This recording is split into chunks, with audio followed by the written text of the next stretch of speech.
जय श्री दादाजी। यह भाग 2 का अगला हिस्सा है। बर्फानी दादाजी महाराज भाग 3। हम अमरकंटक में नर्मदा जयंती उत्सव के दौरान आए हैं, जो 9 दिनों तक चलेगा। यहाँ का आध्यात्मिक माहौल और बर्फानी दादाजी महाराज से जुड़े चमत्कारी अनुभव अविश्वसनीय हैं। ठंड में जमते हुए मैंने एक ऐसी दुनिया देखी जहाँ अलौकिक घटनाएं आम हैं और दादाजी महाराज की उपस्थिति हर संदेह को दूर करती है।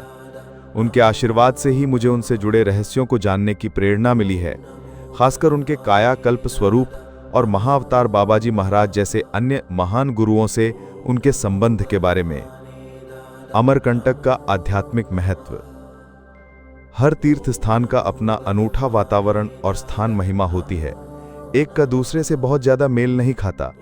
अमरकंटक के भी अपनी अलग स्थान महिमा और आध्यात्मिक वातावरण है। प्रकृति ने मानो अपनी सारी सुंदरता यहाँ उड़ेल दी है।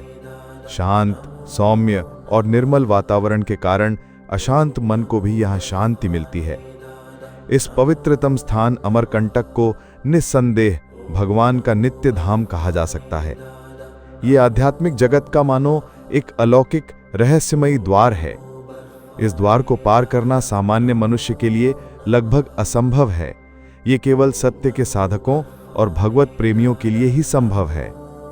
विभिन्न पुराणिक धर्म ग्रंथों और पुराणों के अनुसार जगत के पालक 3 महान देवता ब्रह्मा, विष्णु और महेश्वर ने यहाँ अनंत काल तक तपस्या की है और कई ऋषि, महर्षि और ब्रह्मर्षियों ने इस स्थान पर गहन तपस्या करके सिद्धि प्राप्त की है। उनके चरण स्पर्श से अमरकंटक एक पवित्र सिद्ध पीठ में बदल गया है। ये एक स्वर्गीय तपोभूमि है। आज भी यह क्षेत्र कई उच्च कोटि के योगियों का तपस्या स्थल है। इसी कारण अमरकंटक को आश्रम नगरी कहा जाता है। कई योगी और महायोगी जन कल्याण के लिए आश्रम स्थापित करके शांत भाव से विभिन्न जनहितकारी कार्य कर रहे हैं और शिव ज्ञान में जीव सेवा कर रहे हैं। वे सामान्य लोगों में दैविक चेतना विकसित करके सनातन हिंदू धर्म के प्रचार के लिए समर्पित हैं। यह सब शांत भाव से और बिना किसी प्रचार के हो रहा है। वहीं कई योग पुरुष अमरकंटक की गहराई में रहकर अदृश्य रूप से उसी व्रत में लीन होकर खामोशी से काम कर रहे हैं। यहाँ योगी और महायोगियों को पहचानना बहुत कठिन है। यदि यह सोचा जाए कि सभी गेरुआ वस्त्र और जटाधारी हैं तो गलती होगी। वे आम लोगों की तरह ही सामान्य जीवन जीते हुए उनके बीच खुले मिले रहते हैं। उन्हें पहचानने का कोई तरीका नहीं है जब तक कि वे स्वयं को प्रकट न करें। आश्रम में रात्रि और दादाजी का रहस्यमय आदेश। रात बढ़ रही है। ठंड की तीव्रता धीरे धीरे बढ़ती जा रही है। मंदिर और उससे लगे रास्ते धीरे धीरे सुनसान होते जा रहे हैं। रात के 8:30 बजे हैं। इसी बीच सड़कें खाली होने लगी हैं। ज्यादातर दुकानें बंद हो चुकी हैं। मुझे काफी ठंड लग रही है। अब बाहर रहना ठीक नहीं होगा। जगह भी अनजान है। इतनी ठंड में आ गया हूं, अगर बीमार पड़ गया तो यहां आने का पूरा मकसद ही खत्म हो जाएगा। इसलिए चलो मन निज निकेतन कहावत को याद करते हुए मैं आश्रम लौट आया। रास्ते में आते आते नारायण बाबू से पता चला कि भोर में लगभग 4 बजे बर्फानी दादाजी महाराज आश्रम के अंदर बरामदे में आकर बैठते हैं। उस हड्डियां कपकपा देने वाली ठंड में कुछ शिष्य आकर दादाजी की पूजा करते हैं।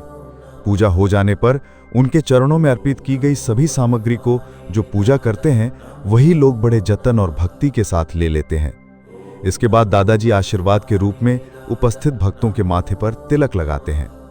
भोर के 4 बजे की बात सुनकर मैं चौंक गया, क्योंकि यहाँ रात जितनी गहरी होती है ठंड उतनी ही बढ़ती जाती है और हिमांक तक यानी फ्रीजिंग पॉइंट तक पहुंच जाती है। 0 डिग्री तापमान में जाकर पूजा या दर्शन। नारायण बाबू ने मुझे आश्वस्त किया कि भोर में जाने की जरूरत नहीं है। गर्म पानी से नहाकर धुले हुए कपड़े पहनकर सुबह 6, 6:30 बजे जाने से भी चलेगा। क्या कहा? इतनी सुबह नहाना पड़ेगा? गर्म पानी कहाँ मिलेगा? जो लोग यहाँ सर्दियों में आते हैं वे सब इमर्शन रॉड साथ लाते हैं, उसी से गर्म पानी करके नहाते हैं। और जो इमर्शन रॉड नहीं लाते वे आश्रम के अंदर थोड़ी दूर पर बड़े ड्रम में गर्म किया हुआ पानी बाल्टी में भरकर कमरे के अटैच्ड बाथरूम में नहाते हैं। मैं समझ गया कि फिलहाल दोनों में से कोई भी मेरे लिए संभव नहीं है। कल सुबह बिना नहाए ही धुले हुए कपड़े पहनकर दर्शन के लिए जाऊंगा। बाद में जब मौका मिलेगा और दुकानें खुलेंगी तो एक इमर्शन रॉड खरीद लाऊंगा। अमरकंटक का ये मौसम शरीर झेल नहीं पा रहा है, फिर भी अपनी सभी शारीरिक बाधाओं को अनदेखा करके मैं यहाँ एक जीवन मुक्त महापुरुष के दर्शन के लिए आया हूँ। दादाजी महाराज के सानिध्य में एक सुबह। अगले दिन सुबह मैं धड़कते दिल के साथ मुख्य आश्रम प्रांगण में पहुंचा। बरामदे में बर्फानी दादाजी महाराज शिष्यों से घिरे हुए बैठे थे। उन्होंने पूरी आस्तीन का स्वेटर पहना था और अपेक्षाकृत मोटा सफेद रंग का कपड़ा लुंगी की तरह लपेटा हुआ था। घुटनों के ऊपर गेरुआ रंग की शॉल मोड़ कर रखी हुई थी। सामने धुनी जल रही थी। शिष्य एक एक करके प्रणाम कर रहे थे। हम थोड़ी दूर पर हाथ में नैवेद्य लिए खड़े थे। अचानक वो उठ खड़े हुए। कुछ करीबी पार्षद जो हर समय दादाजी की सेवा के लिए साथ रहते हैं, वे जल्दी से दादाजी का सजा हुआ बेंत का सिंहासन और पास रखी एक और बेंत की कुर्सी बरामदे से उठाकर खुले आश्रम प्रांगण में ले गए। थोड़ी थोड़ी धूप पड़ रही थी। बर्फानी महाराज धीरे धीरे चलकर वहां उस सिंहासन पर जाकर बैठ गए। थोड़ी दूरी पर भक्तों और शिष्यों के बैठने के लिए एक बड़ी सतरंगी बिछा दी गई। एक शिष्य अपने परिवार के साथ आकर उनके चरणों के नीचे एक सुंदर बड़ा तौलिया बिछाकर गुरु पूजा शुरू की। मैंने एक बात गौर की कि पूजा के दौरान बर्फानी महाराज बाहरी क्रियाकलापों के प्रति निर्विकार चित्त होते हुए भी निष्क्रिय बैठे नहीं रहे। शिष्य पूजा कर रहे थे और वे इधर उधर देख रहे थे। किसी किसी से थोड़ी बहुत बात भी कर रहे थे। पूजा की ओर उनका कोई विशेष ध्यान नहीं था। इसी बीच कुछ शिष्य और भक्त आकर थोड़ी दूर से प्रणाम कर रहे थे। वे अपने हाथों से उनके माथे पर सिंदूर का तिलक लगा रहे थे और कुशलक्षेम पूछ रहे थे। गुरु पूजा समाप्त कर जब वो शिष्य अपने परिवार के साथ चले गए तो मैं और बुम्बा आगे बढ़कर बर्फानी महाराज के चरण कमलों में प्रणाम किए और उनके हाथ में काजू किशमिश के नैवेद्य का पैकेट, श्रीफल और साथ में 101 रुपया दिए। उन्होंने हम दोनों के माथे पर भी तिलक लगाया। फिर एक व्यक्ति को बुलाकर धूनी लाने को कहा। धूनी लाई गई। उन्होंने मेरे दिए हुए सूखे नारियल को उस जलती हुई धूनी में आहुति दे दी। बुम्बा द्वारा दिया गया बेल उन्होंने पास की कुर्सी पर रख दिया। उन्होंने न तो कोई कुशलक्षेम पूछा और न ही कोई बात की। हम दोनों वहां थोड़ी देर खड़े रहे।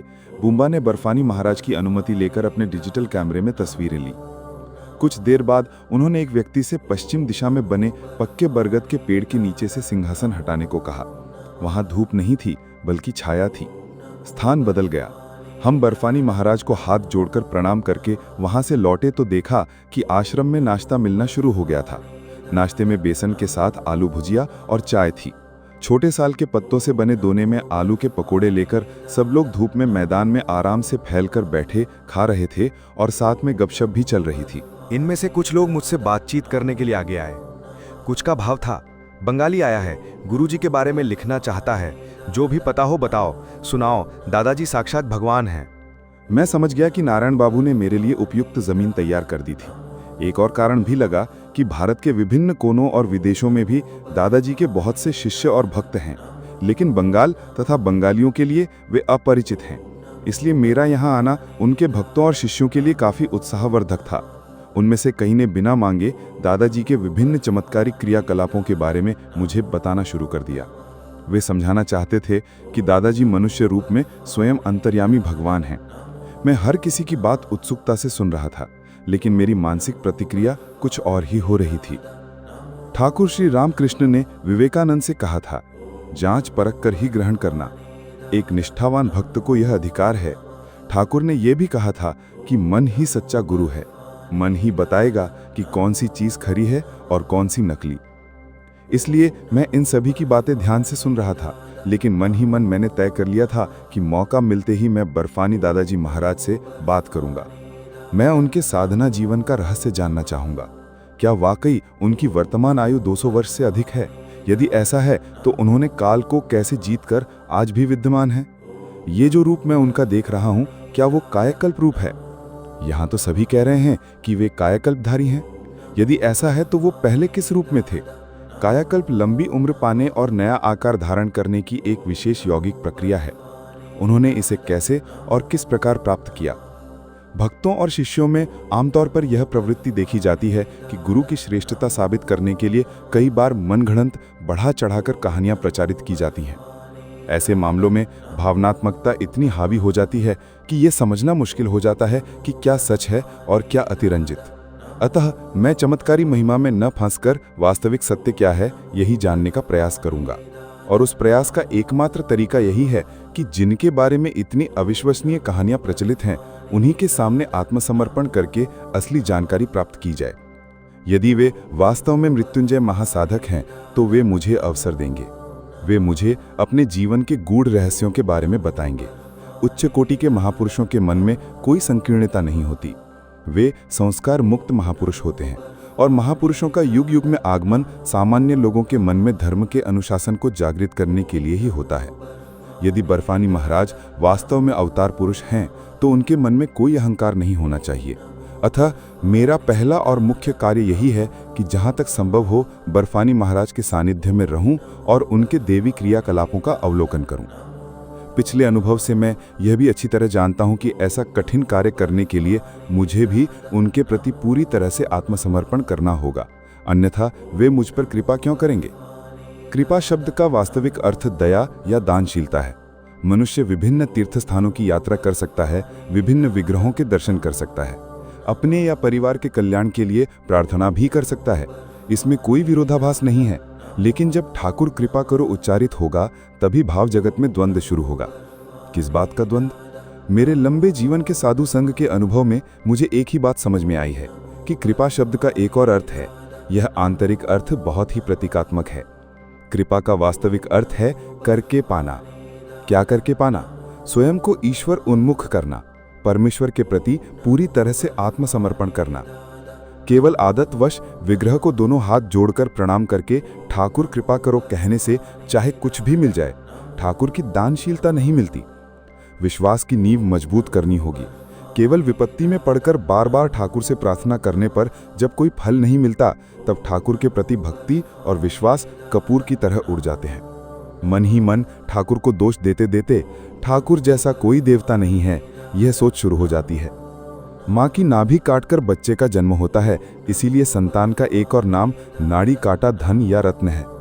जब वो बच्चा माँ का दूध पीने के लिए रोना शुरू करता है तब माँ पहले पहल बच्चे के रोने पर उतनी गंभीरता से ध्यान न देकर अपना काम करती रहती है। जब बच्चा भूख की जलन से चीख चीख कर रोने लगता है तब माँ को होश आता है। वे सारे काम छोड़कर पहले बच्चे को गोद में उठा लेती है और उसके रोने को रोकने के लिए ममतापूर्वक स्तनपान करा के शांत करती है।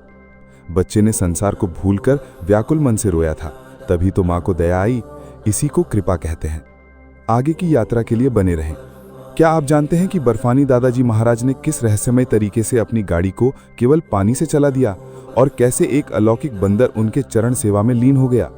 इन घटनाओं के पीछे क्या है सत्य, जानने के लिए बर्फानी दादाजी महाराज एक रहस्यमय यात्रा के अगले भाग जानने के लिए कृपया सब्सक्राइब करें, लाइक करें, शेयर करें और कमेंट करना ना भूलें।